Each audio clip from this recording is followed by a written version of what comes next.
I was just remembering, like, because I want to talk about like how we knew each other and things like that. Like, remember that hike we went on? Yeah, Brexville. Do you remember that? Yeah. I had never seen anybody jump in the water there, and you were like the first person really? to jump in that deep water that we were by. So yeah. I see dogs do it. Yeah, you're close enough They'll to be one, clean. right?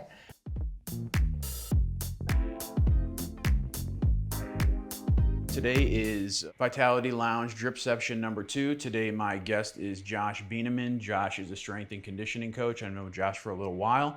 So Josh, welcome to the show, and I'm glad to have you on. Thank you for having me. So we've already gotten ourselves hooked up to the IV bags, and we're dripping up. Today I put in the bags 1,000 cc's of normal saline, glutathione, B12, B-complex, and a little bit of NAD for you, and a lot of NAD for me since it's your first time. Cool. All right, cool. So first thing I want to talk about is how we met. I think the first time we actually met was when? Was it at Planet Fitness? Pretty sure. Okay. Pretty sure. And just coming out on the podcast, only my wife knows Oh, really? that I didn't know your name for 3 months. Really? Yeah. I've done that before in the gym. Yeah. So Where it's like, I know that dude. He's told me his name 12 times, Yep. but I can't remember his name. Yep. So as soon as I got your phone number, I just put in PF. And then I think when we went hiking in Brexville that first time, was the first time I remembered the name, put you in, and we've been buddies since. Yeah, for sure. And we still see each other working out at Planet Fitness. Josh, pretty much specializes in workout videos now, personal training, stuff like that. So first thing I want to talk about is your background. So how did you get involved in sports? And did you play any sports growing up? What was your background like with athletics? I would say baseball player more than a general athlete. For whatever reason, my skill set tended to put me in baseball. I excelled there, but wasn't very fast, wasn't very big, wasn't the most physical guy. But I have a little bit of a brain that could communicate, so baseball is more of my sport. I was a catcher, played 4 years of college baseball, a little bit of professional baseball, and then just pretty much anything you can imagine, whether it be amateur, pro, even a little bit, mixing with some colleges for about 15 or 16 years. Wow, I didn't know you played any professional ball. Who did you play for? 8 days. 8 days. All 8 right, days, it's better but 8 than days of most glory. people. Yeah. What team It was was it? it was the Chillicothe Paints, who are now they're amateur. I believe they're summer collegiate, but at the time they were in the Frontier League, which is the Lake Erie Crushers. Yeah. So it was their affiliate that moved up to Avon. I was with them the year before. Awesome. Yeah, I never knew that about you. Learn something new every day. I'm glad I had you on just to learn that little tidbit. So what else about your background in terms of athletic training? I know for a while there you were a hitting coach, right? Hitting, catching, pretty much those two areas, and then more directing. I'd say majority of my time was kind of more directing, managing some kind of building plans, building teams, building programs, hiring coaches, and kind of delegating through. But hands-on, when I would do actual hands-on individual training, be mainly hitting and catching. Hitting and catching. Were you with a professional team then as well? I thought you said you maybe did some... Scouted. So I scouted with the Red Sox for 4 years and the Dodgers for 3. Yeah. So still represent a little bit. 2 really good organizations. So it was a really cool opportunity to kind of see the game from another side. I think a lot of times you kind of get pigeonholed sometimes when you're trying to find your niche in athletics, and that was kind of me being pulled out of my comfort zone, getting to, play with the big boys, see and evaluate kind of the bigger talent throughout the country. So it was a fun but good challenge. That's awesome. Yeah. So you kind of touched on that you were maybe doing some baseball coaching in Ohio for a while, and then you wanted to kind of gravitate away from that. And what was the reason behind you gravitating away from being like a baseball style coach or a trainer in baseball and getting more towards like the personal training, stuff like that? Honestly, and I like to think when I zoom out several years from now, it's going to be, I'm kind of a spiritual guy, so I'm hoping that it all connects and it's more divine. But in the moment, it felt like burnout. Yeah. And that's, I guess, for the viewers, that's the best way I can describe it, is it did feel like, okay, this thing that I've loved my entire life, that's put food on my family's table, all of a sudden, it was just became a little bit too much, and the walls seemed to be closing in a little bit. And then when COVID happened, it was kind of like a reset, I think, for a lot of people, especially in the sports industry, where we all kind of had this big time out. And it was the first time where I kind of got off the treadmill of work and development and kind of just putting my head down and focusing on the task. And I kind of zoomed out and I realized that I didn't look as good as I thought I did. I think a lot of the times when we're busier and we're focused, we have blinders on, and I kind of was able to zoom out and I kind of looked in the mirror. I didn't like what I saw. I was getting sick a lot. So I at least knew I had a couple months to try to reset my body a little bit. So I just started with diet, really. I was not planning on exercise, and I thought I'm probably going to get back into baseball. Just wanted to use that time to lose a little bit of weight. And as I did that, I started feeling better. And then I went to Planet Fitness for the first time in probably 5 or 6 years and just started moving. And it was kind of just cathartic. It was the first time I can kind of getting back into my body. Rather than just being in my brain, I was back into my body. Yeah. So I'd say maybe a couple months into that, I realized that I wanted to put that component back into baseball when I got back in. So rather than just kind of the brain behind the operations, I wanted to learn more about movement, physical strength, and that type of stuff. So I decided to start a company called Vibe, where it was more holistic. I kind of plugged all those aspects in, where it was the diet, nutrition, and the baseball. And I think that was the moment where I realized that I was going to start fading a little bit from baseball and start kind of going down the fitness road. And it was a little bit scary because it was the only thing I'd ever done was baseball, but I knew it was a fun challenge on the horizon.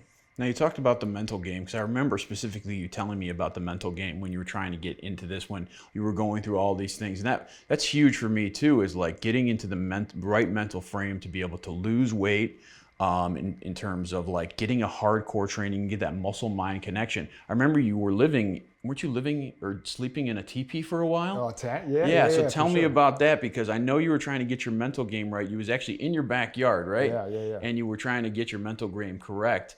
And I know you like spending time outdoors. Yeah. So tell me about how you got your mind right in order to be able to make this gigantic transition. Yeah, that's a good question. I appreciate you bringing that up.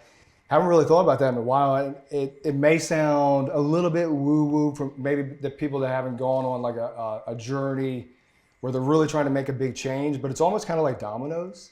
So like you tip over one domino and all of a sudden, like for example, it was the losing weight, and I don't know, I'm sure there's some science behind it. Maybe I was eating artificial food and I was eating real food, so maybe I just felt a little bit more grounded. But the result was that I started losing a little bit of weight, and all of a sudden I wanted to be outside.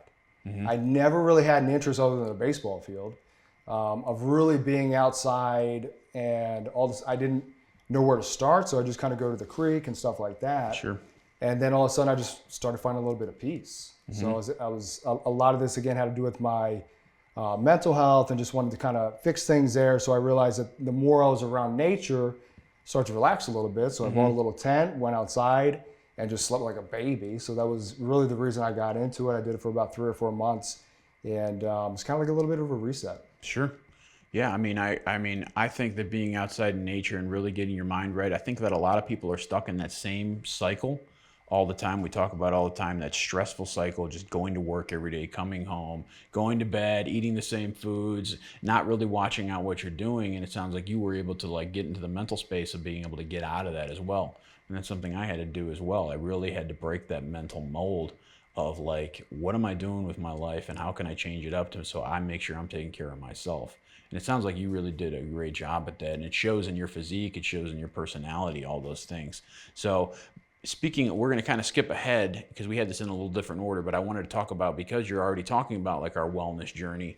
Can you tell me about like when you saw the most significant weight loss and when you like maybe got your first like blood panel that was like concerning to you, or, you know, like when your hormone panel might've been off or whatever was going on with you at the time, what made that big switch and what were some of the biggest things in your methodology and training to make so you can have the physique that you have the mental mindset that you have?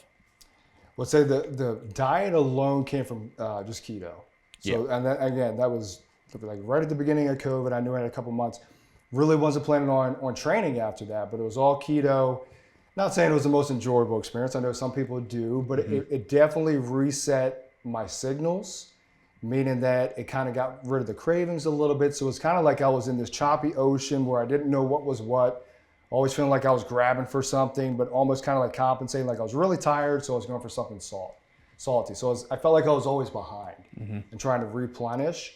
Where when I went on the keto diet, it kind of like calmed the waves a little bit, where I can kind of forecast a little bit more. I didn't feel as up and down.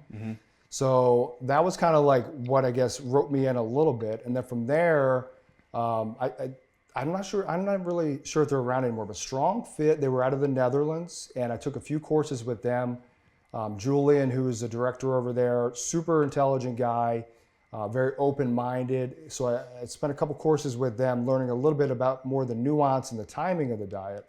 And I just fell in love with, I guess, the geeky parts of the macros and how it all flows together. Yeah.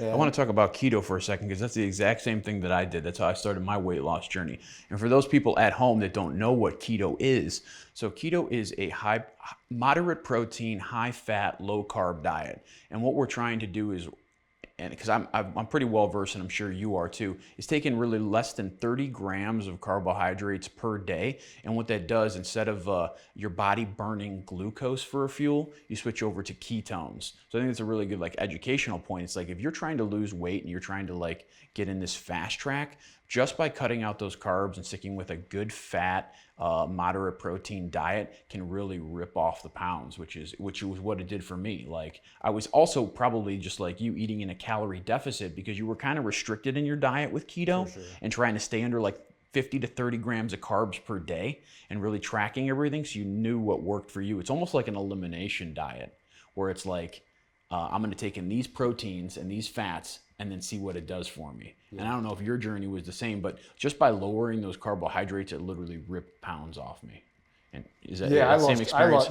That was honestly, that was the easiest part of my entire transformation. Yeah. I went from 230 pounds to about 180 in maybe 2.5 months. I really didn't do anything else. Right. It was, and like you said, it's kind of a governor. It's really hard to eat a lot of meat. Yeah. So, I mean, I imagine I was probably at that time maxing out at like 2,000 calories, maybe 2,500. Mm-hmm. So I think a lot of it was just stripping it down. I didn't get the seed oils. I wasn't getting the inflammation. Mm-hmm. And then it's just kind of, for me personally, it was just building back from there. Sure. So let's talk about that then. So you strip off all the weight, right? You're just trying to feel better initially. And then we have the rebuilding process. Because I think a lot of people go through this. They don't typically we try to like get all the weight off first. Most people do. And then they're like, okay, now that I'm lighter, let's see if I can actually tack on some muscle mass instead of there's a better way to do it now. You know what I mean? Where you're not just trying to strip off weight and then put muscle back on. So when I did it, I did the same thing. I was just running a 5K every single day and then eating keto, and I ripped off a bunch of weight, and then I started to put the muscle mass on. Yeah. So can you talk to a little bit about how you started putting your muscle mass on, and like how maybe tie into that, how your hormone panel, things like that, kind of tied into that?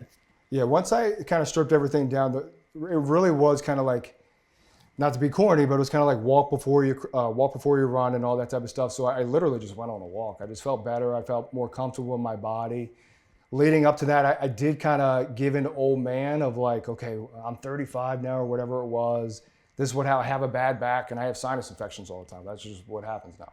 So once I started realizing like it didn't hurt to move around. I didn't wake up sore. And I had time, so I just kind of went walking. And then I went for a run, and then it was into the gym. And then I think probably a lot has to do with I was athletic and competitive. Mm-hmm. So I had time, so it became a competition with myself of saying, okay, I got to this point. I wonder if I can look better at this age than I've ever looked. And that was kind of like my own little inner journey. That was my game. I needed to kind of game it in my head. Mm-hmm. Probably just ties back to athletics, but that's what works for me is kind of trying to make it into a goal. Sure, yeah, and you've said that before in the past, like how dedicated you are to this, and like I've seen you in the gym, and it really does stand out, a lot that you put in a lot of hard work and effort, and you've done the research on doing different types of workouts and things like that. So when you started putting on muscle mass, did you see like a pause, and that's when you noticed maybe I should get my hormones checked, or did you? What led you into that journey? It was honestly mental again. Mental? Yeah. Again, knock on wood, I feel like very blessed. I haven't really had any injuries physically. Mm-hmm. So that part kind of happened pretty quickly. I got down to about 11% body fat pretty quick. Not sure how, but I just did. I'm sure a lot had to do with discipline, but I still didn't feel right. And I felt like if you were to Google, okay, mental health, anxiety, depression, at least out of the top three, it would be exercise would be one. Mm-hmm. So it didn't add up. I was putting all this time in. I fixed my diet, had the exercise in, but I still felt foggy, still felt like I wasn't recovering to optimal levels the next day. So I went and got my hormones checked, and they were low. They were low. It was a buddy of mine that told me about it, and to that point, I really just knew about like eugenics and stuff like that. But I didn't really know that there was a better, more optimal way to go about it. Sure. So I went and got it checked, and for sure they were low, and that kind of started the climb up, and that helped physically and mentally. Yeah, I would say the same thing happened with me when I first initially got my hormones checked. I was working out 7 days a week, wasn't seeing the strength gains anymore, wasn't seeing any of that. Plus, like, I felt depressed, I felt anxious, I didn't know what was going on. And I wasn't expecting that at such a young, I'm 39, but when I started, I was 38. I wasn't just expecting my hormones to be that off at that young of an age. I thought maybe in my 50s, 60s, that's what people think, but no. I mean, my testosterone levels were super low, and I didn't realize what a huge cognitive effect that had on me and my workouts, and just overall. Like, I had more energy, stamina. I was able to get those results in the gym that I had never got before. And like you had said, the competition with yourself, like, I want to look better than I've ever looked before. I want to have as much muscle mass as I've ever had before. And that's what we do here. It's like we just want to optimize you to where you were back when you were like 18. And that's kind of where I feel now. It's like, now that I've got my hormones optimized, my energy levels are great. My stamina in the gym is great, and I'm able to keep that muscle mass even later in life. So I think you had the same experience, if I'm not mistaken. Yeah, and I mean, since you're on it too, I heard a saying right before I got on it that testosterone makes hard things fun. And it makes sense now, for sure. Because like that resistance, what I found, the mental clarity, and also the physical side for sure, but the mental clarity of, I used to kind of just feel like everything was pushing against me, and now it's taking kind of that resistance and turning it into momentum, if that makes sense. So that's been the biggest, I guess, shift for me on testosterone, is feeling like hard things. Now I kind of want to do them. Right. And again, it's more that competition, but it's risen that drive in me. Yeah, for sure. And then as you get that momentum built, it keeps rolling. Yeah. You know what I mean? So I think that's what people don't realize is, like, everybody starts in the same place a lot of times with their weight loss and physical journey. It's like, I need to get myself together, which is what you did, which is what I did. And then as you start to get yourself together, that momentum rolls. And then once you're in pretty decent shape, it's easy to stay in shape. Yeah. Right? So can you talk about that? Avoiding injury and stuff like that. Yeah, avoiding injury. Yeah. I mean, my workouts are not as intense as they used to be, and they're shorter. And I've learned, okay, if I'm going to do a workout, it's going to be really mentally focused, get that good muscle-mind connection, and do a couple things each day. And as you do those couple things each day, you can just stay in good shape. And I know you do the same thing. I see you in the gym. It's kind of like fighting through like at a beach. The waves kind of hitting you, the currents hitting you, and then all of a sudden, like, you pop through the other side, and like you have a little bit of control. And that's what it felt like. It took me about 3 years of just trying to figure out what I'm trying to do with my body. And do I want to do? Am I trying to redline it? Do I want to do CrossFit? Do I want to do calisthenics? And just figuring out what my body really wanted. And I realized I want to move like an athlete. And it kind of just came down to that, is I want to do stuff that I was doing when I was playing. So once I did that, I was able to kind of dial in, okay, if I'm able to do this a certain amount of days a week, and I'm able to eat this a certain amount of days a week, this is the results. Right. And then basically it's just about discipline from that. So you kind of figure out, this is the cost to look and feel this way, and are you willing to pay that cost every day? And up to this point, luckily, I've been able to do that. Yeah. So, Josh, we've been getting the IV drip for a little while now. You got a little bit in you. How you feeling so far? Good. Yeah. Good, Any side effects? Anything going on? I don't think so. Do you feel energetic? What do you feel? Anything so far? I feel in flow. In flow? Maybe it's a good conversation. Yeah. But I told you before, like, I was more nervous about the IV than the podcast. So, but it's feeling good. Good, man. All right, good to hear. So as we continue, so I know you've been getting recently into training clients yourself. So you literally started how to train yourself, and now you're training clients. Can you tell me a little bit about who you're training, who you mainly work with, what's like the age range, and how you start people out? Yeah. So I transitioned from baseball to fitness 2 years ago. Started with Pilates. That was my introduction to, I guess, the adult fitness space. And I love Pilates. I taught it for about 3 or 4 months at a studio, Reformer, and Matt. And I think a lot of the principles that I got from that I still use. So that was my introduction to working with adults. The biggest change that I saw was the feedback. I love feedback. I don't know, working with clients, the more feedback you get, you feel like you can kind of navigate what you're doing better and help them better. So the biggest change was, there's some kids that are able to communicate pretty well, especially the teenagers, but a lot of the time it's kind of like throwing darts. You're talking about when you were training kids, yeah. So if you're working with a 10-year-old, you're kind of, they're not giving you feedback, you're throwing a dart, maybe that'll hit, where now working with adults, they'll give you live feedback. So I feel like you're able to progress a lot faster in what you're trying to do. So with Pilates, there's a lot of cues, there's a lot of feedback. So I started there, and then I transitioned into, I guess, more general strength training, and went to a gym, kind of a big box gym. And now I'm at Barrington, where I'm there pretty much all week. I have a couple in-homes, but Barrington's a country club, but there's also, it's residential as well. So members come there, and I have about 12 clients there that I train. Mainly, I'd say ages 60 to about 75. But I love it because they're very active. Almost all of them are still golfing, still playing tennis. So still get to scratch the itch of the athletic trainer side. Yeah. Now, with them, are you working more on strength training or mobility, or what are your typical goals when you're working with somebody of that age range? Function for sure.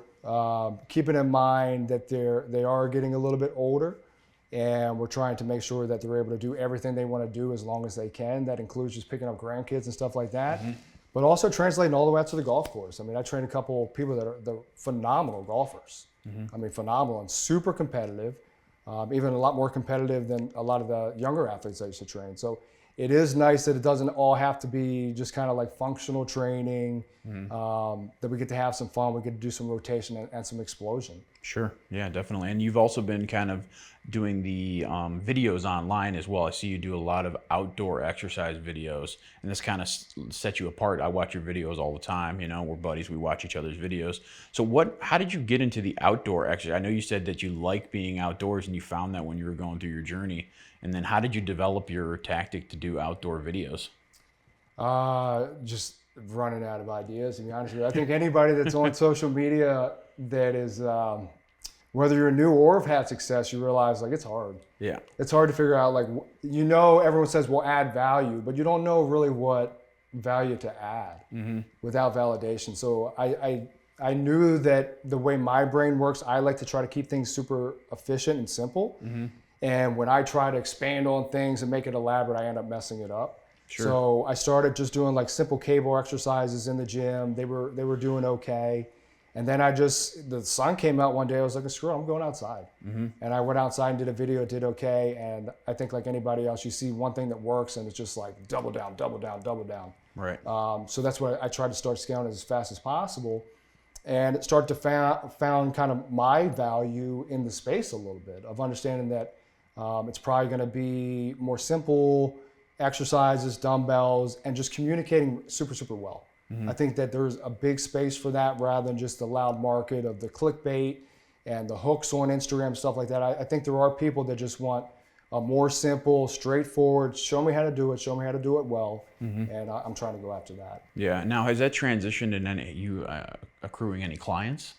Yeah. I know you talked about some people even overseas. Yeah, I have a few online clients now. All of them are ironically outside of the U.S. Yeah, which is kind of funny. Yep. I just didn't anticipate that, and it's fun. Yeah, it's real fun. That was something cool that I was actually telling my wife when I guess I started to pick up a little bit of steam on social media. I was getting these messages from people in Italy and having to translate the messages, saying that they just did that exercise with or they just did the workout with their son. Yeah.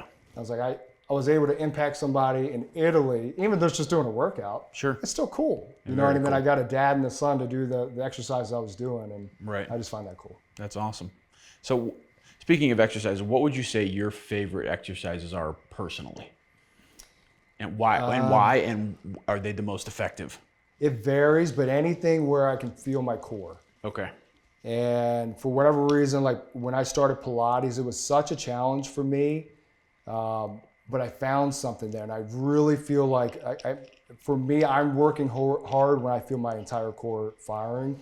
So I tend to lean more towards calisthenics, pull-ups, dips, and dumbbells. In the videos I do a lot on the knees, which is just core stabilization. So my goal is not to move in a tremendous amount of weight. I just want to be hard. I want to be lean, and I want to feel strong in my body. And for me, that's feeling my core. Yeah, that's an excellent way to put it. I like do the same thing. I do a lot of full body stuff. I know you've seen me in the gym. I go a little heavier. You go crazy. Yeah, I go a little crazy in the gym, but I'm trying to take a page out of your book and like lighten up the weight a little bit, do a little bit more repetition, and really feel the weight and feel my muscles moving at the same time. I think there's always that sense of like when you first get started into lifting, that ego lifting, and I'm trying to really get away from that and just focus on the muscle contraction myself. Yeah, but it's also, there's something to that of taking out how you feel inside out externally. For sure. So there's still days where I think everybody wants to go and just rip it up. Yeah. It's super cathartic, like you said before. Like if I get a good exercise in and my heart rate's jacked, that's all I can think about is the next rep. And everything else just fades away. And I think that's what people miss about working out is like, it's not just about losing weight. The mental game with working out, at least for me, and I think for you as well, is that when you can get into that mind frame where you just don't think about anything else but lifting, running, whatever you're, climbing, whatever your source of working out is, it really makes you feel good as an individual. That huge endorphin release, the sweat, everything that goes along with it. Yeah, for me, it's like the rhythm. Yeah. It's before I go in the weight room, the beat's slightly off, and I have an hour and a half to kind of get the beat going and smooth for the rest of the day. I agree. So you tie a lot in with working out. What does your diet look like now? I know you said you were on keto before. Is there any specific diet plan you follow? Are you doing like calorie deficit? Are you just eating high protein? I mean, what do you typically do for your diet now that you're in really good shape? You don't need to be on as stringent of a diet. Similar to working out. So it's kind of like I figured out what works for me and something that I enjoy, and I tinker with it a little bit, but for the most part, it's the same thing every day. It's boring, but I've always, even before I was eating healthier, I was always okay with eating the same stuff every day. So if I like pizza, I was eating pizza every day. You know what I mean? So it was, that transition was just kind of like plugging in the healthier foods and just finding a rhythm with that. But I eat about 2.5 pounds of lean ground beef, not at one time, but I'll have about a pound and a quarter, 96%, taco seasoning in it, taco sauce, a little bit of cheese, some pinto beans just because I like them, a little bit of rice sometimes. Mix that up. I eat that for lunch and dinner. Breakfast, I'll have about 7 egg whites, 2 whole eggs, piece of bread. And then my carbs throughout the day, really kind of my quick energy is rice cakes. And then if I feel like I'm just getting tired, depleted, I'll pick up the fat. I'll get some salmon or stuff like that. Or if I feel, or sweet potatoes as well. I have about 4 sweet potatoes a day. That's kind of my carb source. Gotcha. Okay. And then do you take your diet and try to replicate it into your clients' diets? No. Or no. So what do you start them out at typically? Or is it just like kind of feeling them out first, seeing what their strength and conditioning is like, and then you tailor a diet to them? Yeah. So what I found is the most emotional part of working with clients is the diet. I think a lot of people, whether they want to admit it or not, emotionally eat, and it could be a meal that they love because their grandmother cooked it. So like, good luck trying to get somebody to kick that habit. You know what I mean? They probably shouldn't. So there's probably a lot of emotional value there. So what I try to figure out first is, what do they actually enjoy? How are they doing it? What's the spread? What do the calories look like? What do the macros look like? And then try to tighten that up, but still food that they enjoy. After that, it's really the macros. I'm a big macro believer with timing. So what I mean by that is I like looking at the carbs as kind of the gas pedal, and or like the green light, and our proteins are going to be the yellow light, and then the red light's going to be the fat. Meaning that if we need quick energy, it's going to be the carbs. So any bodybuilder in the gyms eating their little sweet candies or Skittles for that quick pick me up. And then afterwards, then we want to slow down a little bit. So I try to stack mainly my carbs in the morning, tell my clients to do the same thing. So we have that natural energy. And at the end of the night, we want to go a little bit heavier on the protein and the fat, just to trigger a parasympathetic response, just kind of calm us down a little bit. So that's where I've seen the biggest changes of just kind of being able to be a little bit more intuitive with their body, feeling it more in control. It's kind of just playing with the macros and staying within inside the calorie deficit. Sure. Yeah, 100%. I think I do the same thing. It's just really trying to watch what I take in my body now. Before I was super strict. Now it's just more portion control. I try to really get a gram of protein per pound of body weight. depending on what I want to weigh. You know what I mean? Now I'm going through a little bit of a cut, so I'm trying to hit 185 grams of protein per day, instead of like 225 like I was before when I was going through a bulk. So I agree. Yeah, it really depends on what you're trying to do, how you're trying to look, you know, because a lot of people might have different goals. They might want to be more athletic and move more. More people just might want to move weight and look like a bodybuilder style. So it really depends on what type of athlete you're working with, you know. So I completely agree with your methodology there. And the fats and proteins at night, it does keep you fuller longer, and it seems to help me make me sleep a little better too. You know, when I feel full, I sleep a little better. So, and that's a huge thing too, is the sleep. And I tell clients too, is imagine, now again, I work with a lot of golfers, but imagine eating just a 16-ounce steak and going out and golfing when it's 90 degrees. Maybe they don't know why it's going to slow them down, but it takes so much energy to digest. So you're burning energy and calories inside digesting the food, and you don't have it to spend externally. Right. So I think that's also a big component during the day too. For sure. Yeah, definitely. So looking towards your future, now that we've kind of run the whole gamut between diet, exercise, your journey, all those things, where do you see yourself in the next couple of years, the next 5 years, and what do you want to do, you know? I want to ride the wave and see what's going to happen. Okay. And the reason I say that is when I started with baseball, I'm able to kind of like I'm 2 years in, I'm able to at least draw some parallels to when I started in baseball. And with baseball, I had these fixed ideas of who I wanted to be and what I wanted to do. And every time I tried to do it, it just didn't work. And then I would kind of let my clients or my players or the parents tell me what I was good at, and I go further in that direction. So that's what I'm trying to do now is, God bless my wife, she's given me the opportunity to kind of hit a reset in my career right now, and a little bit of time to figure this out. But rather than trying to force something in, I know kind of what I'm good at, but I want to be able to kind of push stuff out there and let people validate, okay, you're really good at this, and double down in that area. So what I know I want to do is I want to work one-on-one with clients throughout the week. I don't want to do it 5 days a week, maybe 8 hours a day, but I want to be able to still have that hands-on. I think there's nothing like getting in a room, seeing somebody move, having that connection with somebody. So I love that part of it, but I really want to branch onto the online side. Yeah. I like the idea of being able to impact a lot of people. I think just from running baseball programs, I found that I enjoyed that management side of it. So it would be cool to have a team of people and build a little bit of a community. I think that's an ultimate goal, but I want to let the I guess the space show me where I'm going to go and try to succeed.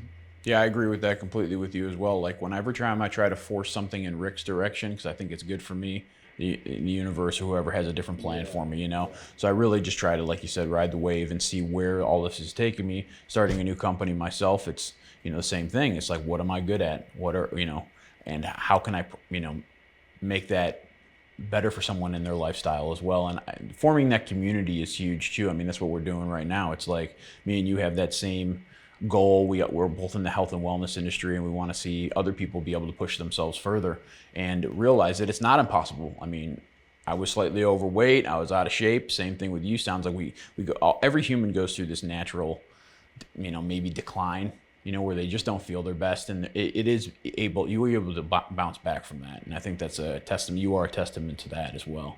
So, but yeah, I think similar to you is when you start improving things in your own life, you know you want to help, and like you have all this excitement and passion, but it's scattered. You know, you don't know what to do with it. You know what you did personally, but everyone else is not you. Right. So I think a lot of it is just kind of like hitting that pause button, being able to zoom out a little bit, and then really ask people, like, what do you need help with, and see if you're able to provide it or not.